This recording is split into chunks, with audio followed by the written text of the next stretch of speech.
Bismillah, Assalamualaikum warahmatullahi wabarakatuh. Pada kesempatan kali ini saya akan merangkum beberapa penjelasan beberapa materi yang telah saya pelajari dalam 1 bulan terakhir ini. Jadi untuk video kali ini saya akan menjelaskan mengenai beberapa materi-materi pada Java Basics atau dasar-dasar Java. Pada kesempatan kali ini saya akan menjelaskan sedikit yang saya pelajari pada hari ini, khususnya di fundamentals Java. Jadi saya akan menjelaskan mengenai operator pada bahasa pemrograman Java. Pada kesempatan kali ini saya akan menjelaskan operator assignment. Operator assignment sendiri merupakan operator yang paling sering ditemui di dalam bahasa pemrograman, terkhususnya di Java. Nah, di sini saya sudah buat satu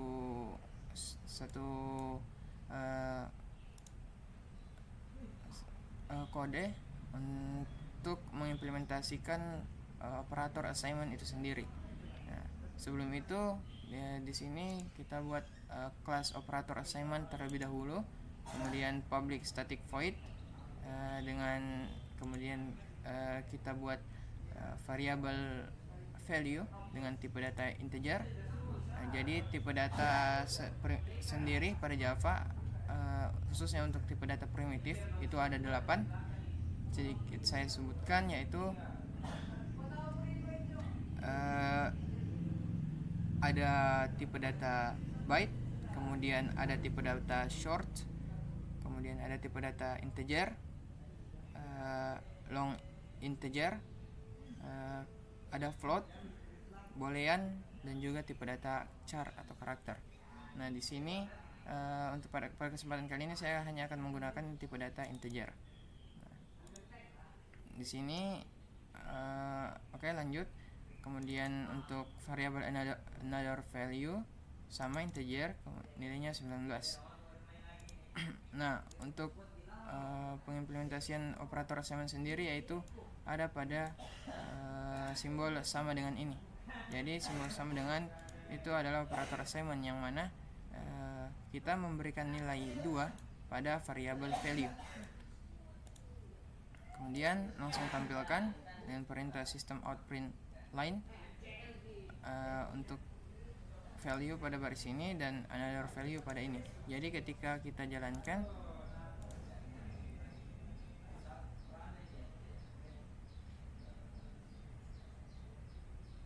oke, tunggu sebentar. Maka langsung akan tampil output seperti ini. Jadi data pada value adalah 2 dan data pada another value adalah 19. Hasil ini kita dapatkan dari mana? Yaitu dari pemberian nilai pada variable value dan another value dengan operator assignment. Oke, kita lanjut lagi ke operator selanjutnya, yaitu operator aritmatika.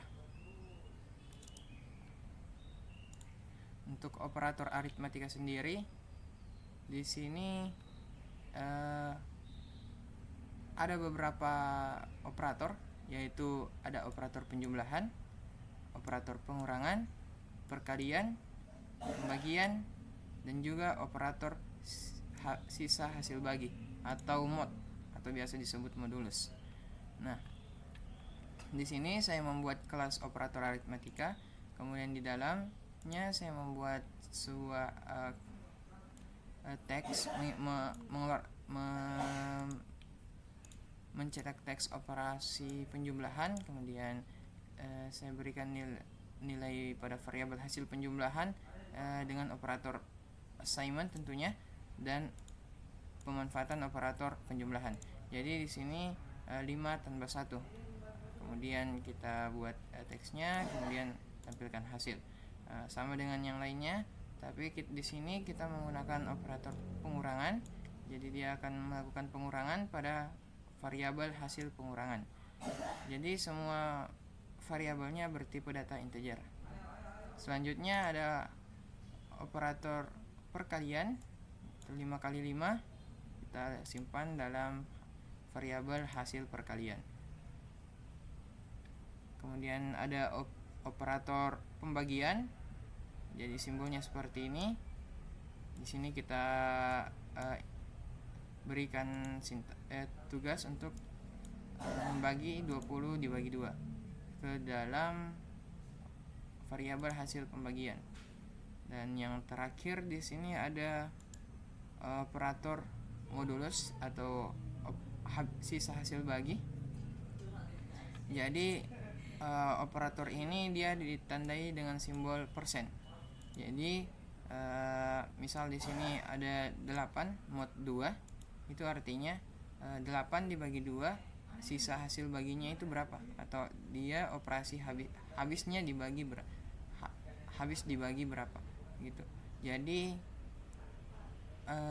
kita masukkan 8 mod 2 ini ke dalam operator hasil sisa, kemudian 9 mod 2 ke operator hasil sisa yang lain. Nah, untuk 9 mod 2 sendiri itu jadi 9 dibagi 2 itu hasilnya itu seharusnya itu 1. Kenapa? Karena untuk angka 9 untuk ketika dibagi dengan 2 dia itu hanya, yaitu untuk angka 2 sendiri kelipatan 2 untuk angka 9 sendiri itu ketika dilakukan kelipatan 2 yang paling mendekati adalah 8 dan sisa hasilnya itu 1. Jadi itu fungsi dari operator modulus. Jadi dia akan mengeluarkan hasil dari pembagian angka yang diberikan. Jadi misalnya kita berikan angka 8, terus di sini kita kasih mod 3. Jadi 8 mod 3 itu sisa baginya itu 2. Karena 3 kali karena yang bisa dibagi cuman ada cuman angka sampai angka 6, yaitu 3 ditambah 3 6, terus 8 dikurang 6 2. Mungkin seperti itu, langsung saja saya jalankan.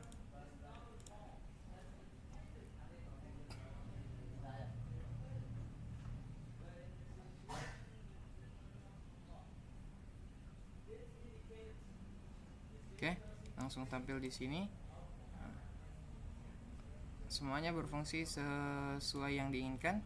Jadi di sini ketika kita melakukan operasi penjumlahan, 5 tambah 1 hasilnya 6, 4 tambah 1 hasilnya 3, 5 kali 5 hasilnya 25, 20 bagi 2 hasilnya 10.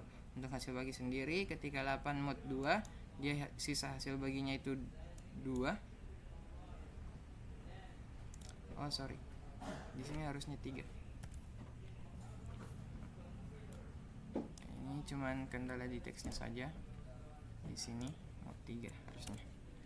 Oke, kita run ulang.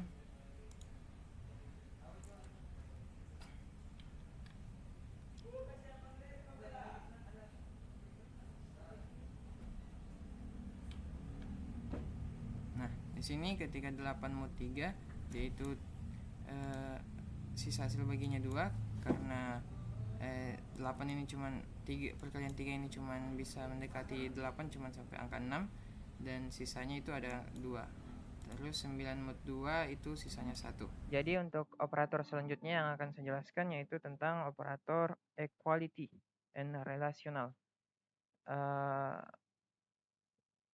Untuk operator equality sendiri itu sebenarnya operator apa pada Java? Jadi dia itu merupakan operator yang digunakan untuk menentukan dan membandingkan antara dua variabel atau operan yang nantinya menghasilkan nilai true atau false. Jadi hasilnya itu nilai dari boolean. Berikut ada 4 operator,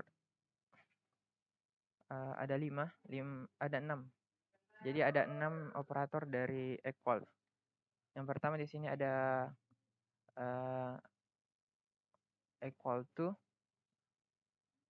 not equal to.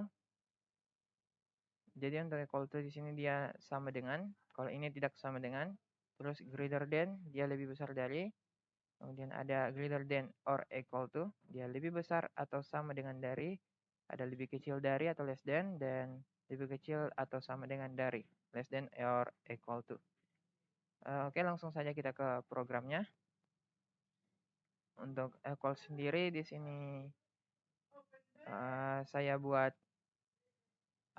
variable value dengan nilai 5 dan another value dengan nilai 4. Jadi kedua nilai ini nanti akan saya bandingkan dengan operator equality. Kemudian di sini ada boolean result, yang mana result ini membandingkan antara value apakah dia sama dengan, ini operatornya sama dengan another value. Jadi hasilnya di sini, terus di sini akan melakukan output, menampilkan result. Kemudian selanjutnya ada tidak sama dengan. Jadi inisialisasi variabel result lagi, di mana value apakah tidak sama dengan another value. Selanjutnya yang ketiga, apakah value dia lebih besar dari another value. Kemudian ada value apakah dia lebih besar atau sama dengan dari another value. Terus di sini kurang dari, apakah value dia kurang dari another value. Dan yang terakhir ada kurang dari atau sama dengan. Jadi dia simbolnya seperti ini. Jadi cuma 6 itu saja di Java. Untuk lebih jelasnya saya akan coba jalankan programnya.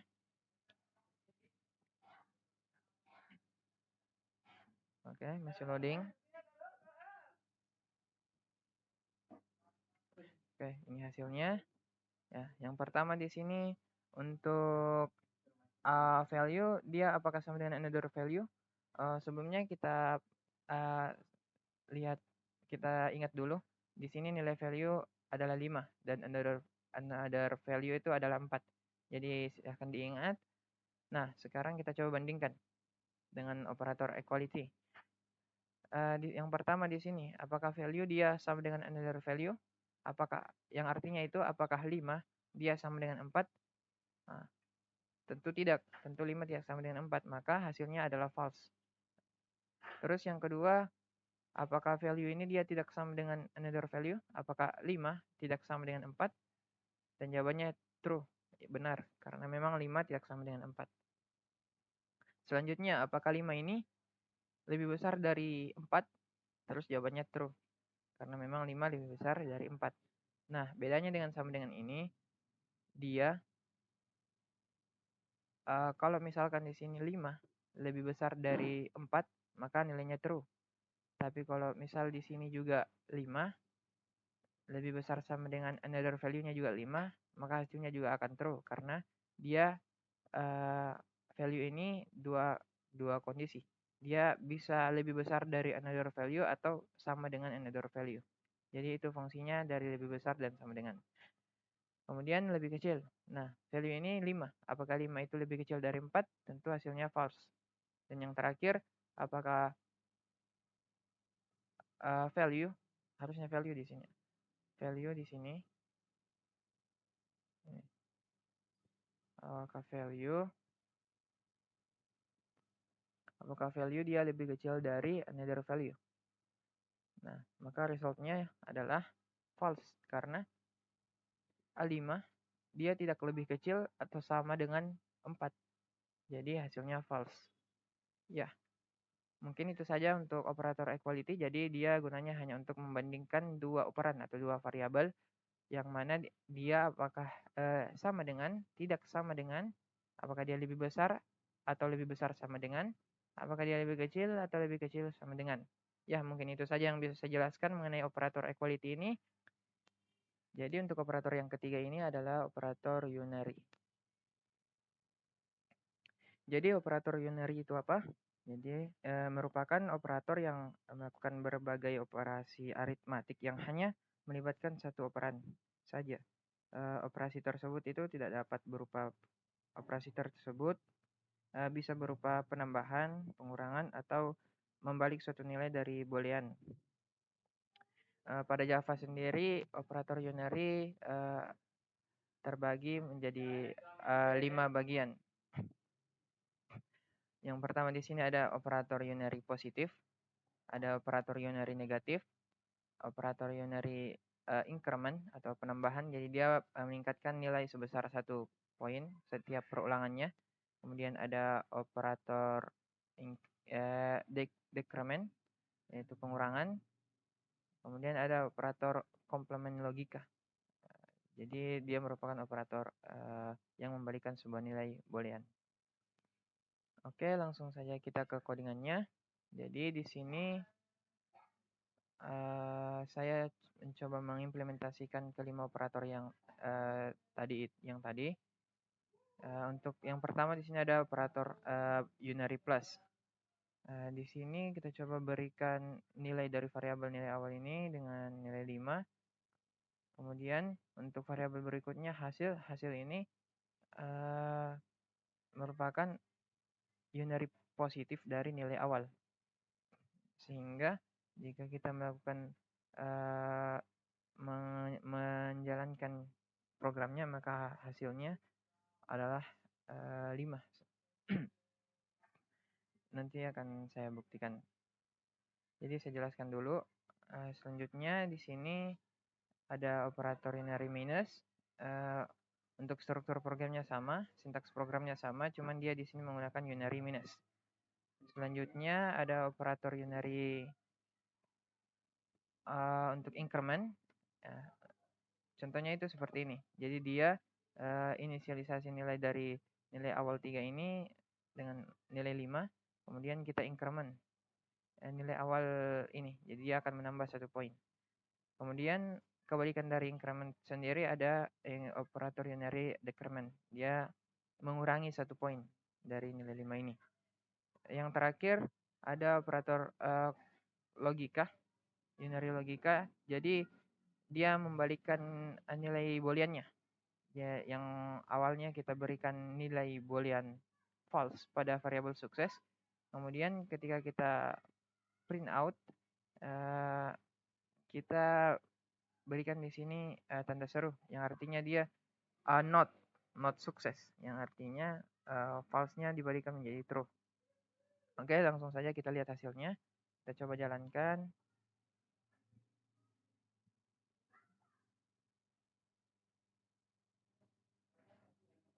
Nah, di sini terlihat hasilnya. Jadi untuk unary plus sendiri itu sebenarnya dia perubahannya tidak terlihat karena untuk default dari nilai yang diberikan itu memang sudah positif. Untuk minus sendiri, ini yang tadinya nilainya positif, yang tadinya nilai awalnya itu positif 5, kita berikan nilai unary minus, maka hasilnya akan jadi minus. Untuk increment di sini nilai awalnya 5 juga, terus kita increment nilai 5 ini sehingga dia menambah 1 poin menjadi 6. Kebalikannya untuk decrement dia mengurangi 1 poin menjadi yang tadinya 5 menjadi 4. Terus untuk komponen logika sendiri ini kita ubah yang tadi nilainya di sini false, kita buat dia menjadi not false, yang artinya true. Oke, mungkin itu saja penjelasan mengenai operator unary. Jadi kita masuk ke pembahasan mengenai operator kondisional. Nah, apa itu operator kondisional? Jadi operator ini digunakan pada 2 atau lebih ekspresi boolean, yang mana nilai dari operator kedua, ketiga, dan seterusnya menjadi pertimbangan hasil dari true atau false.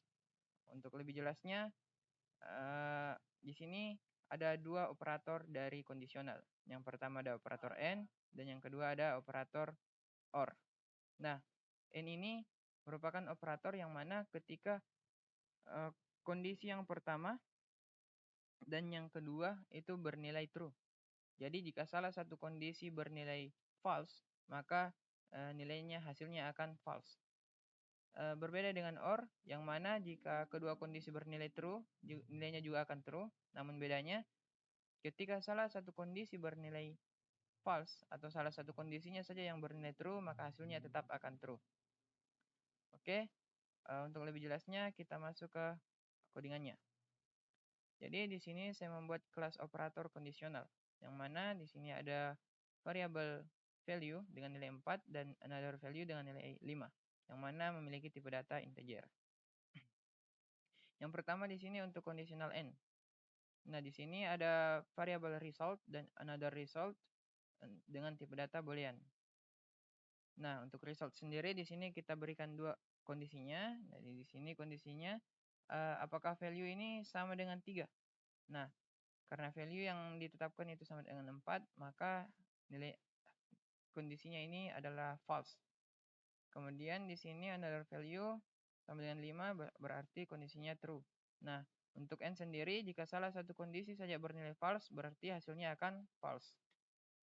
Yang kedua di sini untuk another result value-nya tidak sama dengan 3 berarti true, dan another value sama dengan 5 berarti true. Jadi ketika kedua kondisi bernilai true, maka hasilnya akan true. Itu untuk operator conditional n. Selanjutnya untuk operator conditional or. Nah, seperti yang saya jelaskan tadi, jika salah satu kondisi saja yang bernilai true, maka nilainya akan true. Jadi di sini sama ada result dan another result. Di sini value sama dengan 3. Nah, kondisinya berarti false. Kemudian di sini another value kondisinya true karena sama dengan 5, sama. Jadi di sini hasilnya karena dia conditional or berarti hasilnya dia true. Kemudian untuk another result di sini value-nya true dan another value-nya juga true, maka hasilnya tentu saja true. Untuk pembuktiannya mari kita jalankan programnya. Oke, kita tunggu.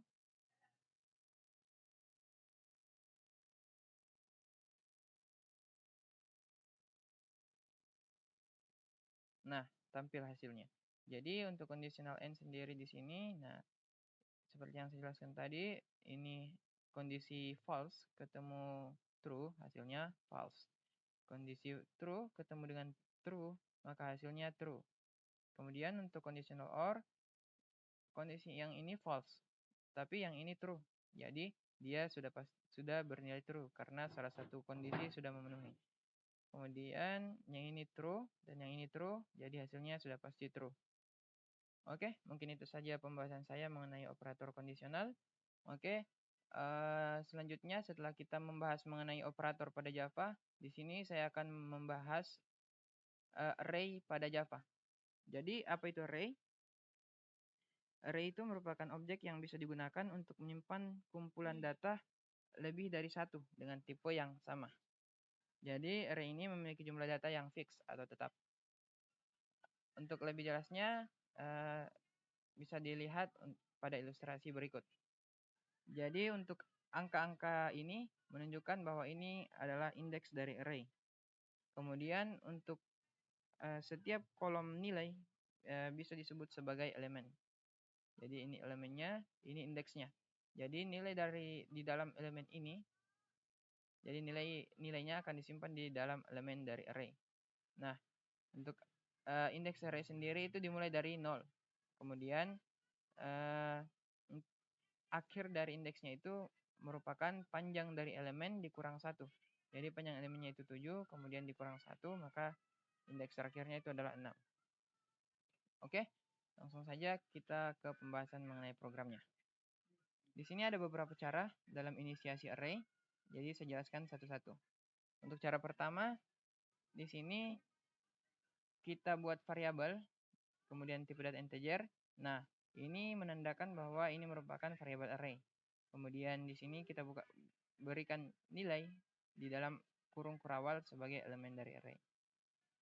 Kemudian untuk menampilkannya mudah saja. Kita cukup tuliskan nama variabelnya, kemudian masukkan indeksnya. Jadi kita mau tampilkan indeks keberapa. Kan tadi saya sudah jelaskan bahwa indeksnya dimulai dari angka 0. Jadi di sini kita mulai dari 0, 1, 2, 3, 4, dan 5. Jadi untuk cara pertama itu seperti ini. Oke, kita lanjut ke cara kedua. Nah, untuk cara kedua sendiri bedanya itu ada di bagian ini. Jadi untuk inisiasinya itu kita buat variabel array tipe data integer, kemudian kita tetapkan di sini panjang elemennya. Jadi kita tetapkan memang di sini panjang elemennya. Kemudian untuk memasukkan nilai ke dalam array-nya itu seperti ini. Jadi kita buat kita tulis nama variabelnya, indeks ke berapa, kemudian masukkan nilainya sampai ke nilai ke-6. Nah, indeksnya 5 karena panjang elemennya 6. 6 dikurang 1 5. Jadi indeks terakhirnya pasti 5. Nah, seperti yang saya jelaskan tadi bahwa nilainya itu akan fix atau tetap panjangnya. Jadi ketika saya coba tambahkan di sini, saya coba tambahkan satu lagi elemen, indeks ke-6, terus ini kita kasih elemen nilainya 7. Nah, ini akan error. Errornya itu array index is out of bounds, di mana ini di luar dari jangkauan elemen panjang elemen yang sudah ditentukan sebelumnya. Oke, untuk cara menampilkannya sama saja dengan cara pertama. Jadi mungkin itu saja untuk cara kedua. Kita lanjut untuk cara yang lebih simpelnya. Nah, untuk cara yang lebih simpelnya ini untuk menampilkan array-nya. Jadi karena di sini terdapat beberapa program yang berulang, ini program yang berulang. Jadi kenapa tidak kita gunakan operator perulangan saja. Nah, untuk operator perulangan ini akan saya jelaskan di video berikutnya. Jadi di sini kita inisiasi array-nya.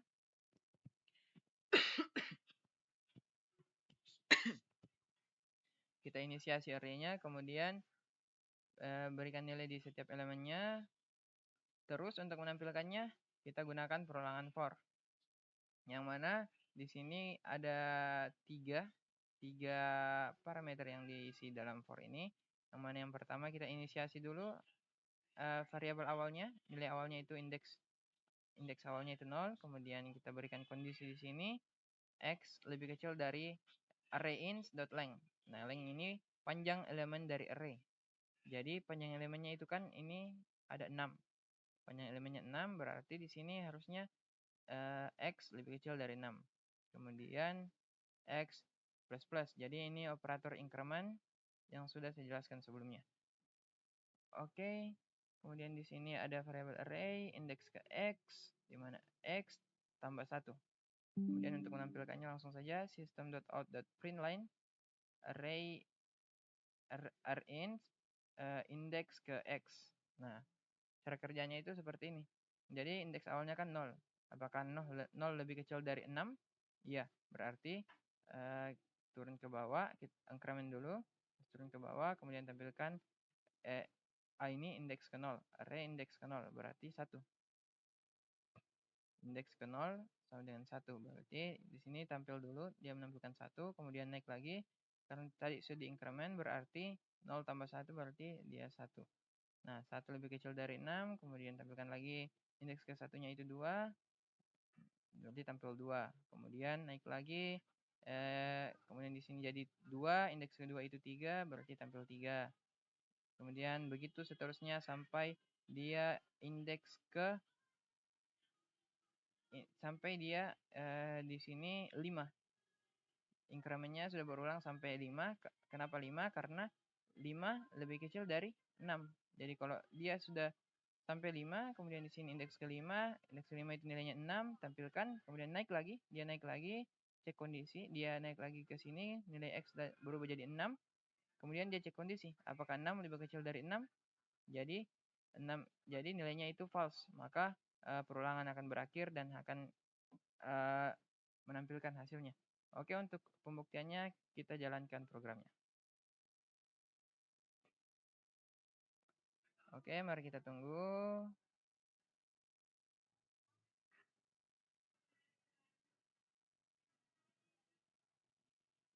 Oke. Nah, sudah tampil hasilnya. Nah, seperti yang diinginkan, maka dia akan menampilkan angka 1 sampai 6.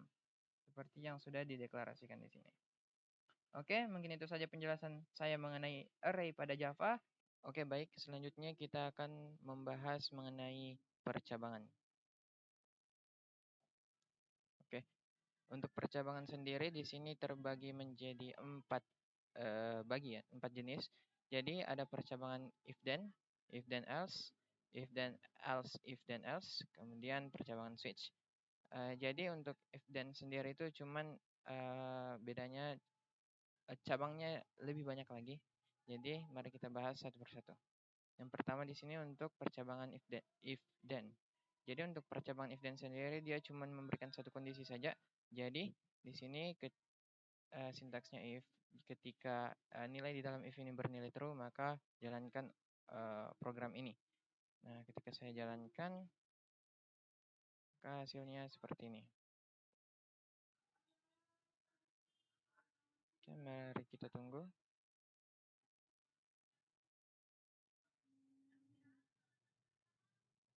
Nah, akan langsung jalan karena dia bernilai true. Ini bernilai true. Oke, lanjut ke if then berikutnya. Nah, untuk ini bedanya cuman dia memiliki kondisi kedua, di mana ini adalah kondisi akhir ketika kondisi sebelumnya tidak terpenuhi.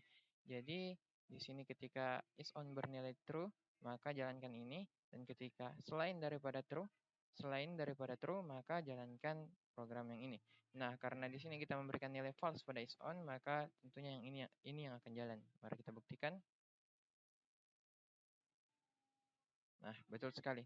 Yang jalan di sini kondisi tidak terpenuhi. Oke, selanjutnya untuk if then yang terakhir. Nah, untuk if then ini dia memiliki lebih dari dua kondisi. Jadi dia memiliki banyak kondisi, minimalnya itu lebih dari dua.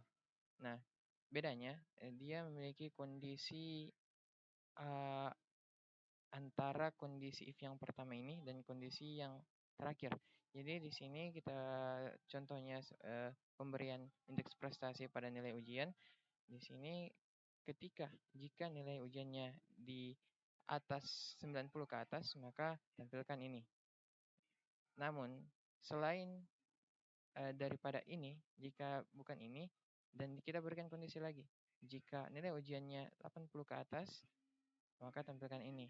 Nah, jika tidak, tampilkan lagi jika nilai ujiannya 70 ke atas, kemudian seterusnya. Nah, untuk else ini sendiri, dia akan tampil ketika semua kondisi sebelumnya yang telah diberikan itu tidak terpenuhi. Maka else ini yang paling terakhir akan dijalankan. Itu indeks F. Nah, karena kita berikan di sini nilai ujiannya 80, maka otomatis hasilnya harusnya ini. Coba mari kita buktikan. Nah, betul sekali. Nilainya adalah B. Oke, selanjutnya untuk percabangan switch. Nah, untuk switch sendiri bedanya dengan if, else, kita tidak memberikan range pada pengkondisiannya. Jadi di sini kita beri nilai inputnya 6, kemudian query-nya di sini switch, kemudian di sini kondisinya di dalam switch itu, terus di sini case-nya. Nah, case inilah pengkondisiannya. Nah, jika case-nya ini bernilai 1, maka jalankan ini. Dan ada break di sini. Break ini gunanya ketika program yang pada case 1 dijalankan, dan ketika selesai dijalankan, maka proses percabangan ini akan berakhir atau break. Jadi ketika ini sudah dijalankan langsung diakhiri. Jadi dia tidak menjalankan case-case berikutnya karena sudah ada yang terpenuhi.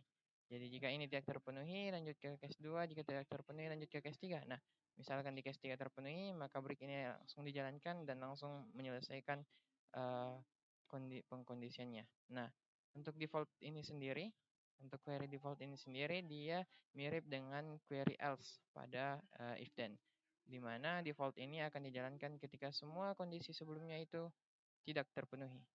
Oke, mungkin itu saja. Jadi kita beri nilai di sini, nilai input di sini adalah 6, maka harusnya yang tampil adalah ini. Coba mari kita buktikan.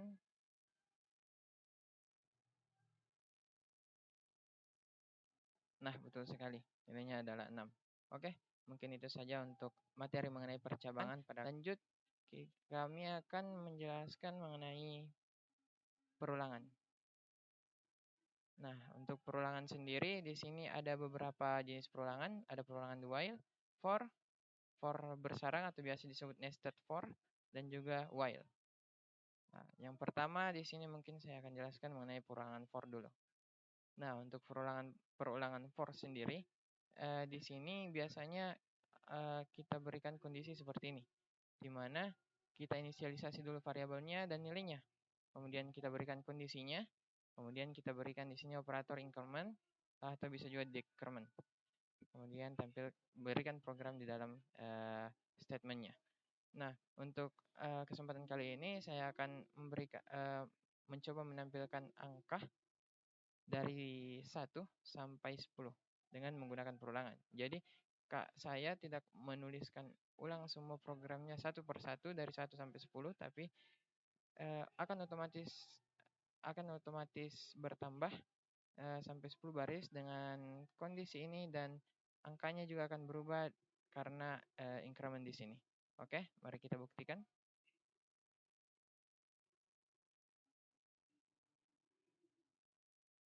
Nah, seperti yang saya jelaskan tadi, di sini query-nya, programnya kita di sini cuma memprogram satu baris saja.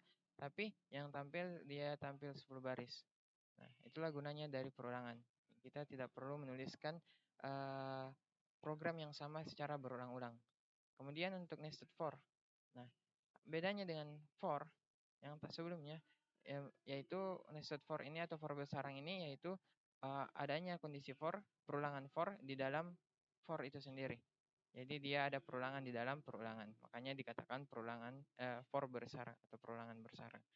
Jadi sama dengan perulangan yang tadi, di sini kita coba membuat segitiga bintang di sini dengan menggunakan perulangan. Jadi di sini kita berikan kondisi yang sama dengan tadi, cuman bedanya dari nilainya saja dengan kondisi range-nya ini. Kemudian di sini kita berikan variabelnya harus berbeda. Nah, jadi variabelnya harus berbeda dengan parent for-nya. Oke, untuk lebih jelasnya mungkin langsung saya jalankan untuk melihat bagaimana seperti apa hasilnya.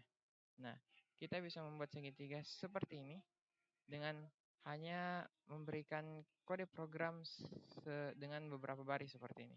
Jadi perulangan for ini benar-benar sangat berguna agar tidak melakukan perulangan program yang sama. Oke, kemudian selanjutnya perulangan while. Bedanya dengan for tadi, jadi perulangan while ini cuman penulisan sintaksnya saja. Jadi yang tadinya inisialisasi variabel dan nilainya itu di dalam condition for-nya tadi, kalau while sendiri kita inisialisasi terlebih dahulu. Nah, kemudian kita berikan query while di sini, terus kondisinya. Terus di sini baru kita beri kondisinya. Nah, untuk increment-nya sendiri di mana? Kita berikan di akhir setelah program yang ingin ditampilkan. Untuk hasilnya sama dengan yang perulangan for tadi. Hasilnya sama dengan perulangan for tadi. Jadi kita menampilkan angka 1 sampai 10. Tapi dia sintaksnya saja yang berbeda. Nah, gunanya apa? Untuk while ini dalam beberapa kondisi kita memang butuh perulangan yang memang hanya membutuhkan perulangan while saja, dan mungkin juga ada beberapa yang hanya memang membutuhkan perulangan for saja. Nah, selanjutnya ada dual. Nah, dual ini bedanya dengan perulangan while yang tadi, di sini setidaknya kita menjalankan satu program. Jadi akan ada setidaknya satu keluaran. Jadi kan di sini kita inisialisasi lagi variabelnya. Terus ada pengkondisian. Nah, ini ada pengkondisian. Nah, walaupun pengkondisian ini tidak terpenuhi, maka setidaknya akan kode programnya akan berjalan setidaknya satu kali. Kenapa? Karena di sini kita lakukan do dulu, kemudian jalankan kode programnya, kemudian operator increment, kemudian while-nya di sini dan kondisinya ini. Jadi setidaknya ini akan jalan satu kali sebelum pengkondisinya dijalankan.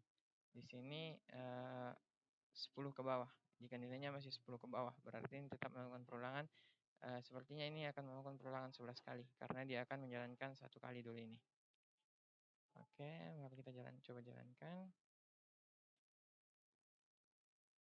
Oh, ternyata tetap 11 kali, 10 kali. Nah, karena kenapa? Di sini nilainya sudah 1. Jadi kita tampilkan di sini angka 1, terus nilainya bertambah di sini berarti jadi 2. Jadi di sini pengkondisinya sudah tidak 1 lagi. Di sini pengkondisinya sudah 2. Jadi while apakah 2 ini lebih kecil atau sama dengan 10. Jadi berlanjut dari 2 sampai 10 sebenarnya. Yang satu ini sudah berjalan di awal. Karena ini nilainya sudah 1. Beda dengan for tadi yang nilainya ya. Oke, mungkin itu saja yang bisa saya sampaikan untuk materi perorangan. Jadi kita lanjut ke materi mengenai collection type. Jadi, apa itu collection? Collection di Java itu merupakan kumpulan interface yang digunakan sebagai wadah untuk mengumpulkan beberapa elemen menjadi satu kesatuan. Adapun beberapa turunan dari interface collection yaitu ada list, set, dan map. Untuk kesempatan kali ini saya akan membahas mengenai list. Nah, sebelumnya kita masuk dulu ke project kita, namanya project collection. Nah, yang pertama list. Apa itu list? Nah, untuk list sendiri merupakan suatu collection di mana data yang masuk akan disimpan secara teratur. Nah, namun data yang ditambahkan ini akan menampilkan data sesuai dengan apa yang ditambahkan, entah itu urutannya dan berapa kali ditambahkan. Jadi dia akan tampil sesuai dengan apa yang ditambahkan. Oke, mari kita bahas codingnya. Jadi di sini saya membuat public class yang namanya list planet. Kemudian abaikan saja kode yang ada di atas ini. Kita langsung ke penggunaan query list di sini. Jadi kita di sini buat metode membuat list dengan tipe data string yang namanya planets. Kemudian di sini ada inisialisasi array list.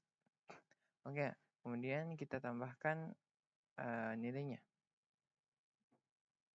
Jadi kita gunakan metode add di sini. Jadi ada planets.add.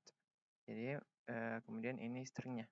Jadi kita masukkan Mercury ini ke dalam planet. Begitupun berikutnya. Ada Venus, Earth, Mars, dan saya coba di sini tambahkan Mercury lagi sebagai pembeda nanti di pembahasan mengenai set. Oke. Terus kita tampilkan di sini menggunakan perulangan for. Terus di sini kita coba hilangkan satu planet. Terus kita tampilkan ulang lagi menggunakan perulangan for. Oke, untuk lebih jelasnya kita lihat hasilnya. Mari kita running codingannya. Oke, mari kita tunggu. Jadi masih sedang proses.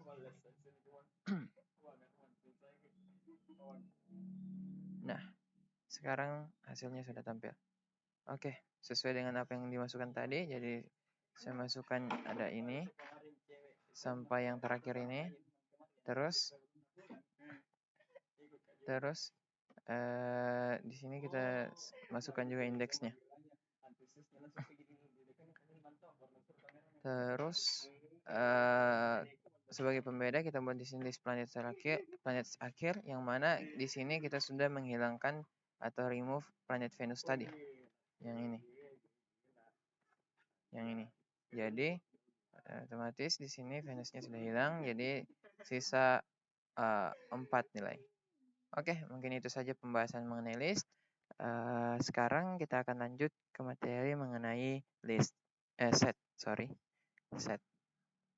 Nah, set itu apa? Jadi dia hampir serupa dengan list yang memasukkan data juga secara teratur juga. Namun set ini dia tidak bisa menyimpan data secara duplikat. Dalam artian ketika kita menyimpan objek yang sama, maka objek yang tersimpan hanya sekali saja.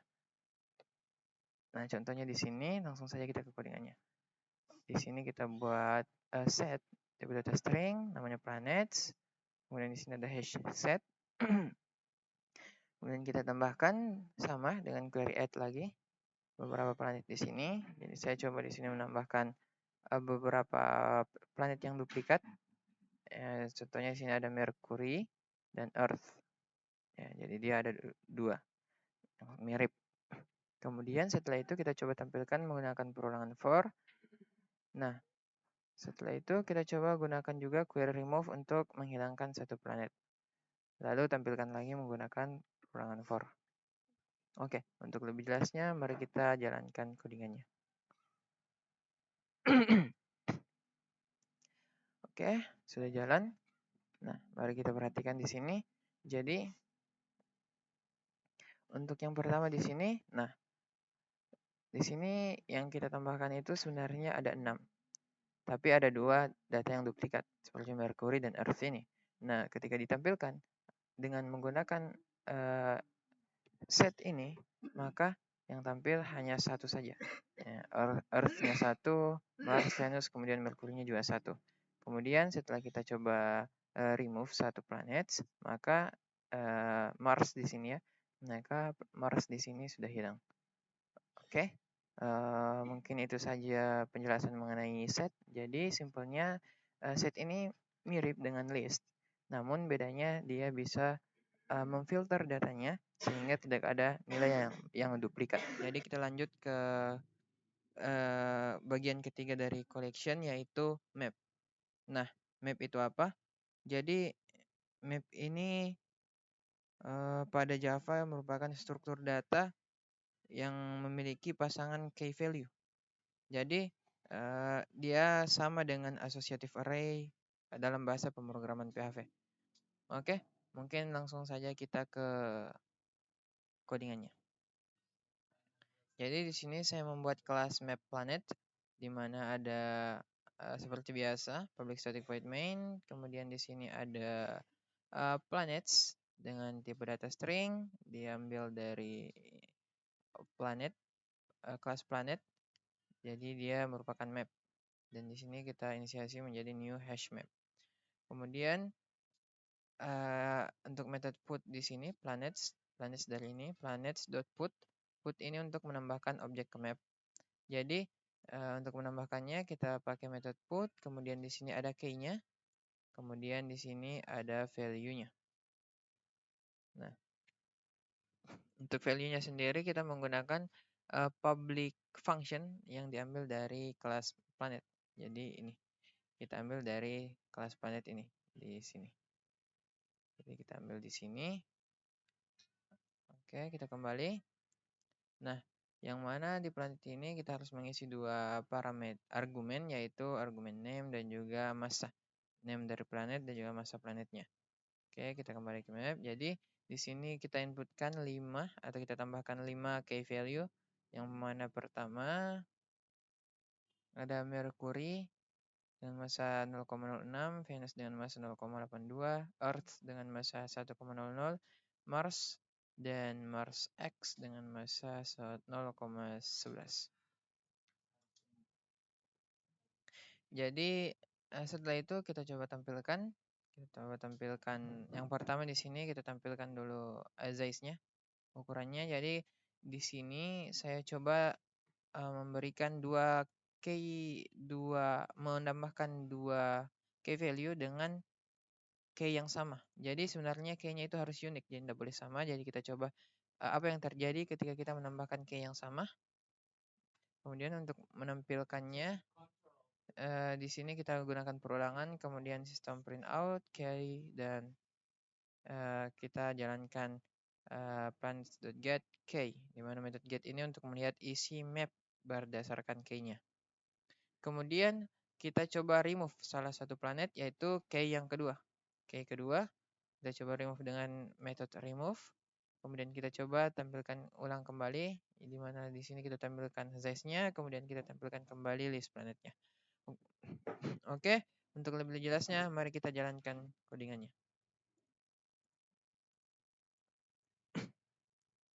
Oke, di sini sudah jalan. Jadi untuk sesi yang pertama di sini ada 4 planet awal. Ada 4. Nah, padahal kita di sini menambahkan 5 planet. Kenapa? Karena untuk yang keempat ini key-nya sama, jadi dia tidak menduplikatnya. Kemudian di sini ada nama planetnya dan juga massanya. Nah, kemudian setelah kita hapus salah satunya, yaitu key kedua tadi, kita remove key 2. yang mana kedua itu adalah planet Venus, maka di sini planet Venus ini sudah tidak ada. Oke, sudah tidak ada planet Venus dan size-nya sisa 3 karena sudah kita remove 1. Oke, dan di sini yang tampil itu Mars X, bukan Mars. Di sini kan kita inputkan Mars dan Mars X. Kenapa yang tampil ini? Karena ini yang paling terakhir kita tambahkan. Baiklah, itulah tadi penjelasan mengenai beberapa materi yang telah saya pelajari dalam sebulan terakhir ini tentang dasar-dasar Java.